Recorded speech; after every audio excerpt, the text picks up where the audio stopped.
What is that on? That is so cool. So you can see his burn healing on his top ridge. Was he shedding? Yeah. That's why it's kind of indented. He's like super upset right now though, so I'll put him back. Dang, that's cool.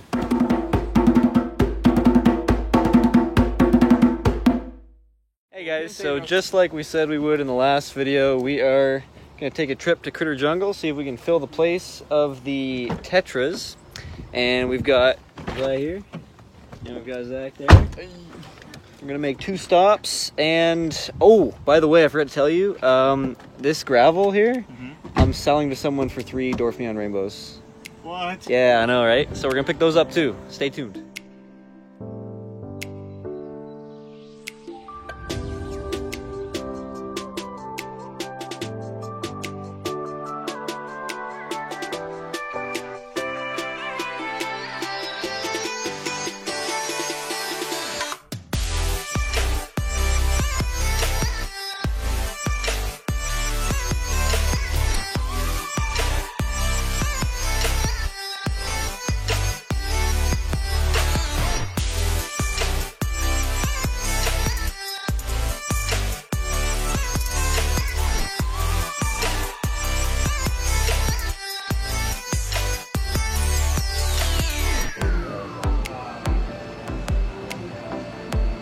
Pretty cool.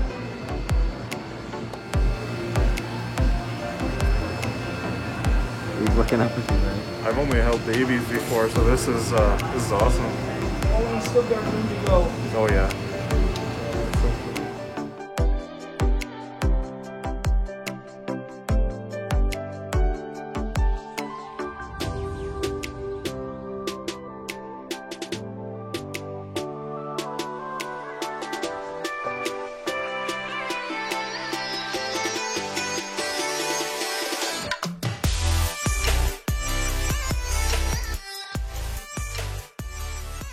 Act like normal Danny.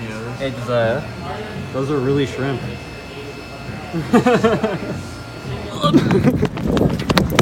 You know, it's times like this. So we're back. He's got cheese sticks. I'll take one. Wait, no, I'll try pizza first. So we're back, and we got rainbow fish, and we got Bolivian rams. I'll show you those guys later. But we're kind of rushed right now, so we're gonna head out to mini golf, and I don't know, maybe we'll take some shots of Josiah missing his putts. So, oh, yeah. See you in a bit.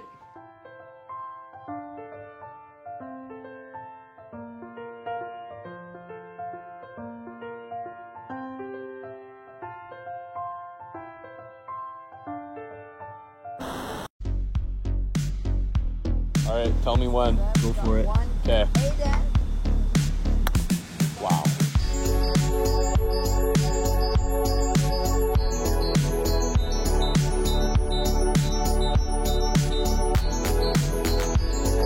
Oh, awesome. That felt good.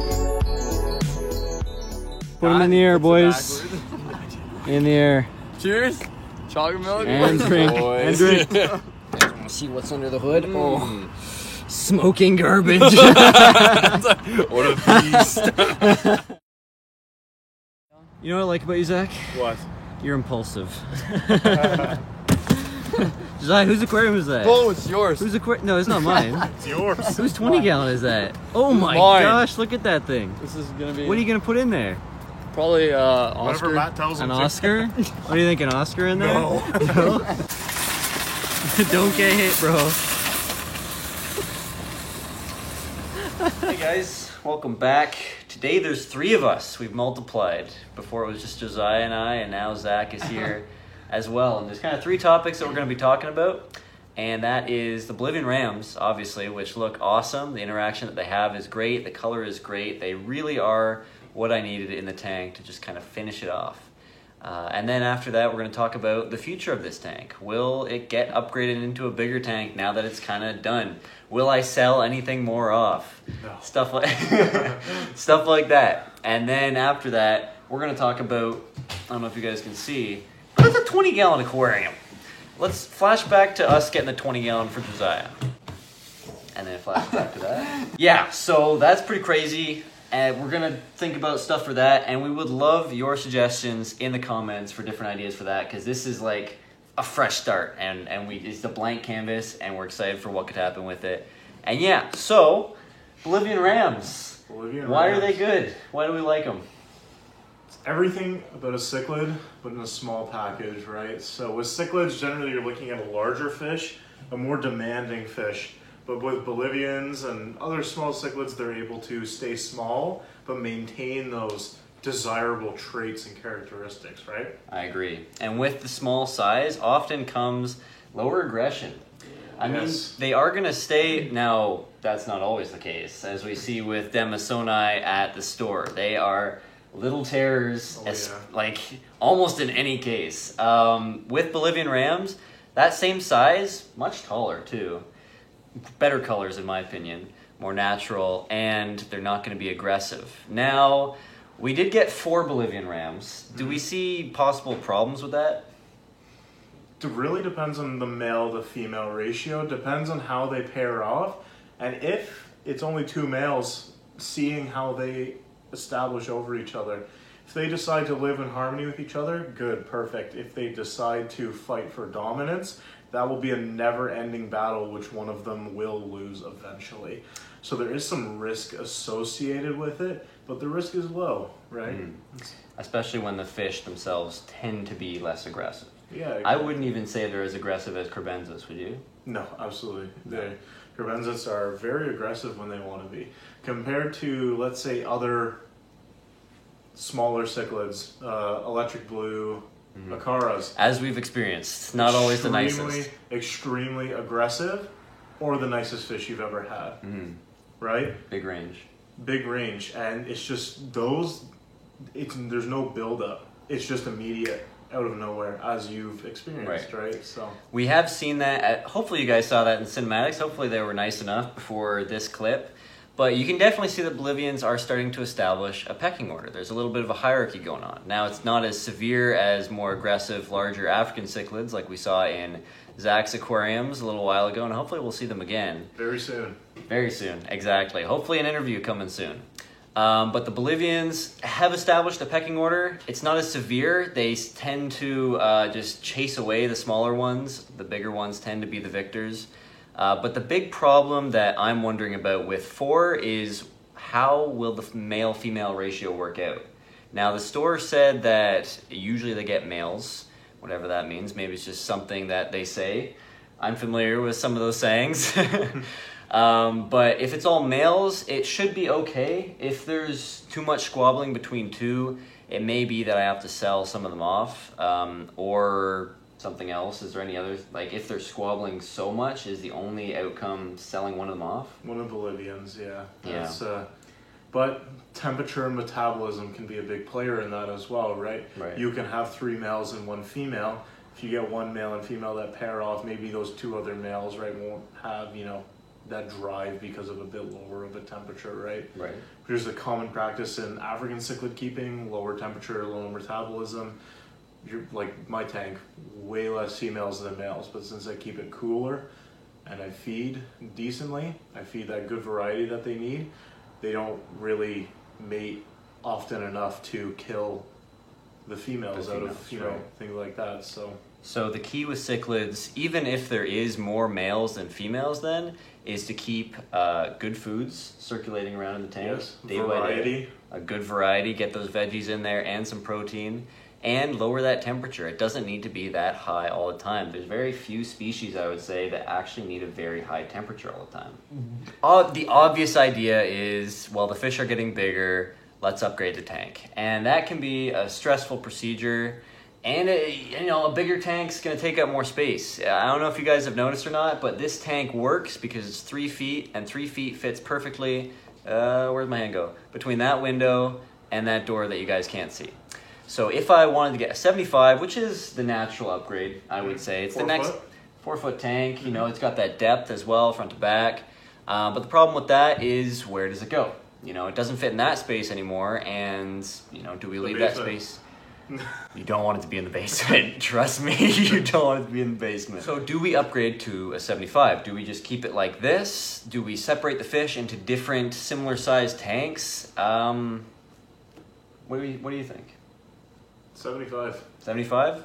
And we've not seen Ethan's tank. So if you guys remember a while ago, there was a terrible video I made about ironically gifting my little brother Ethan with a 20-gallon aquarium.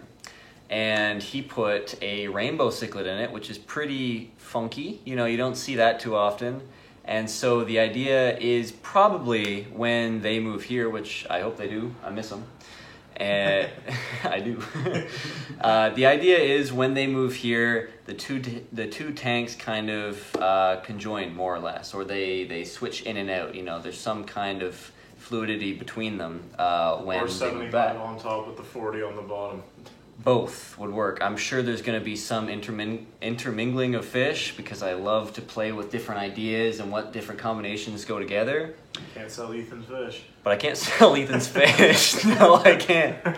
So the big thing that comes to my mind is if we have a more active tank and a more peaceful tank. The reason I've designed this tank the way I have, the 40-gallon, is it's all designed around the Farluella vittata. There's been many instances where I've gotten a fish that I thought would be awesome, and they were, but they got in the way of the Farluella, my favorite kitster. So for instance, the Corydoras would always eat his food, all that stuff. So what if we put another 40-gallon up, or a 75-gallon, and we filled it with things that I was never able to keep with the Farluella? That is the idea that's been on my mind. Bristlenose plecos. Those are scary. What if we did Corydoras? And a breeding pair of bristlenose plecos. No. He's got that covered. No one needs any more bristlenose plecos. Except for the people he sells them to for a fair price, I assume. They're a fair price. Only $15 each. No way, $5 each. At a half inch. $5 each for the finest calico bristlenoses. For the finest. Sometimes albino even. Yeah, one of my sayings with fish in an aquarium is when you have a community tank, sure you can have the bright fish, sure you can have that, but you always want something you can appreciate from up close. From far away, Bolivians can look boring, they can look simple, they can look not that much. Up close, you see the beautiful finnage, that nice face, those big eyes, you can tell where they're looking, right? And you can start to see that color more up close. So that provides kind of two levels to your tank. The one where you're walking by, you're going, wow, look at my big, in your case, neon dwarf rainbows. Yep. Very bright blue, a little bit of red, a little bit of yellow. Very bright fish that you can appreciate from right in front of the tank or across the house, right? Right. With the Bolivians, they're going to provide that extra layer of interest where you're not like, I always see these fish when I'm walking by. These fish are ducking in and out of cover. They're ducking across the back of the tank. They're not as out and about all the time. Meaning when you get up close to your tank, you're going to have to look for them. You're going to have to, oh, there's the Bolivians. You'll get excited, right? I feel as if every tank needs something that's not ultra bright that you can appreciate from only up close, not from afar. And that provides that extra mile of interest and stuff with the aquarium. So. I completely agree with that. I love some uniformity to it. I love people being able to see the fish from afar, but I love even more being able to come up close and see these crazy little details that you would never have noticed from standing just at the other end of this counter. See, like in my tank, I have the gouramis, the pearl gourami, the moonlight gourami, large, colorful, out there fish that are always at the front. But then when you get closer to the tank, right, you see the glow lights blending into the back. And then if you look even closer, you're going to see the African brown knifefish, which is impossible to see from more than, a few inches from the glass because he's always hiding. There's, the coolie loaches, which are always hiding, right, and you have to look for them. The Farluella, the male bristlenose, right, those are all fish that can only be seen from up close due to their color and natural shade. Without them, why would I get up close to my tank? Why would I want to be in my tank with my tank, right? I wouldn't want to be. I'd be able to see everything from just walking by. So every tank needs that extra tiny, tiny little detail. It's the final check on the list for me. So, yeah. And I think that is the point of having any natural aquarium is you are creating this environment where you can see the details. Sure, it's not completely accurate. Sure, the Farluella probably never sees the Bolivian ram in real life, and like the rainbow cichlids or the rainbows and stuff like that. But you're creating this slice of nature, this in my case 3 by 2 by 3. I don't know. 3 by 2 by 3. That's huge. This 6 by 6 by 6 aquarium. You know what I'm saying? Yeah, the one right behind us. And you're looking in at these details in this slice of nature that you could not see when you're out in the wild, that you could not truly appreciate because it's gone. That fish is already downstream. Here you can see the details of every single little scale. It all works together, all the way down to the snails, the limpets, the shrimp. Exactly. Not only are you able to see these details, you're creating details in how the environment works to continue the environment, right? Okay, so we have 10 minutes before my parents come home, and I want to use this awesome Nerf gun that this guy got me. 20 gallons, top fin tank, I believe made by Aqueon, silent stream filter. I think it's a 100 watt top fin heater, thermometer and water test vial. Nice tank. Tanks stand the test of time. Filters are quiet, easily customizable. Indeed. Heater, I could go without. It does heat things. It often does. I have not heard of them breaking. Have you? Sometimes he has. Sometimes.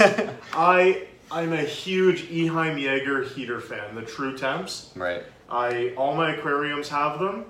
I cannot stand any other heater. The Fluval ones just kill me. You don't like the Fluval ones? The absolutely not. No, why? Not accurate enough. I put a 300 watt in my 47, wouldn't get it past 76. I have a 100 watt Eheim heater in the 47 right now. Keeps it at almost 85 degrees all the time for the plecos. 85 degrees. Write that down if you want to breed a ton of bristlenose plecos. Hot water, feed like absolute crazy. I'm going through 6 to 10 algae wafers a day just on that tank. 3 to 4 on the baby pleco tank. Feed like crazy. Provide wood. Some people swear by those pleco terracotta breeding caves. I've never had success with them. I find coconuts readily available. I just find the eggs just get on there really well, and they just are perfect. I find the baby plecos can come right out, and they'll already have some wood fiber around them, right? So I just find them the perfect thing for breeding. And those are things that, depending on where you live, you might have those on hand, on your beaches, in your backyard, kind of thing. Just I boiled mine twice for about 20 minutes, and it was already ready to sink. Awesome stuff. And now onto the 20 gallon. Onto the 20 gallon. Let's bring that back up. So this is a 2-foot tank. This is the tall version. So I'd say it's not a 20 tall, it's a 20 standard. It's a 20 standard. Standard It's a 20S. 20S. It's a 20S, as they would say on Reddit. Sure. So what do we put in it, guys? We need your suggestions, but we're playing around with the idea of shell dwellers. We're all undecided. We're all a little, and that's the great thing, there's so many options to look through, and you get to do so much research and just get further into the hobby with this. If it were my 20 gallon dirted tank. Dirted. Okay. Dirted tank, I already have the perfect piece of driftwood for it. For dirted tank, a nice piece of driftwood with an overhang over here. Monte Carlo in the front. Dwarf sage at the back, a few coconut huts along the back, and then lemon tetras. That's it. Lemon tetras, maybe some shrimp. Have some good yellow color in there. Yep. Shell dwellers would definitely limit them, but you guys love shell dwellers, right? You do. You could probably, you might be able to put them in a 10, honestly. Keep the breeding control, because this is an inch long fish, right? So you could probably get away with it in a 10. Just control that flow. The shell dwellers are pretty intelligent, so they're going to be able to control it along with you. They are here. They are here? Yeah. Really? Okay, Okay, we got to hurry. So, probably gonna do it planted, but let us know your ideas. Let me know what you think about killifish, peacock gudgeons, and a bunch of different gobies. If that sounds like a good idea to you, if you think that Josiah should spend that much money on an aquarium, let me know. And if you like this video, leave a like. If you want to see more like this, see more of this guy, see more of this guy, see more of that tank, and so many more tanks, hit subscribe, and I will see you guys next Sunday.